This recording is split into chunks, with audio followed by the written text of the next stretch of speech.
est celui depuis quelques jours que je trouve le plus précis et le plus remarquable sur la situation, c'est François-Xavier Bellamy, qui a fait d'ailleurs un papier très intéressant dans le Figaro hier, de haute tenue, comme toujours avec François-Xavier Bellamy, et qui explique ce qu'il faut faire précisément. Et ces règles sont tellement de bon sens, que vous allez entendre là, que tu te dis, mais comment se fait-il que ce ne soit pas déjà appliqué ? François-Xavier Bellamy. Il faut quelques principes simples. Premier principe, ne rien accepter d'importer qu'on s'interdit de produire.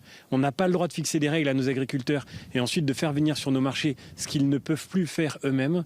Deuxième règle, ne jamais imposer en France une règle plus contraignante que celle qui prévaut dans les autres pays européens. Ici, on est tout près de la Belgique.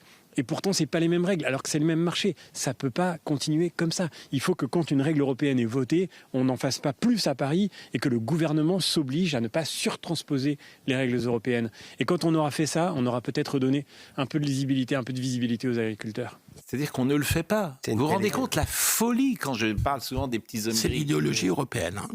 Oui, l'idéologie. Il a raison sur toute la ligne.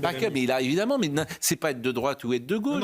Là, c'est des solutions. C'est des principes de bon sens. Vous avez raison. Et ces principes ne sont même pas appliqués. Il attaque le gouvernement.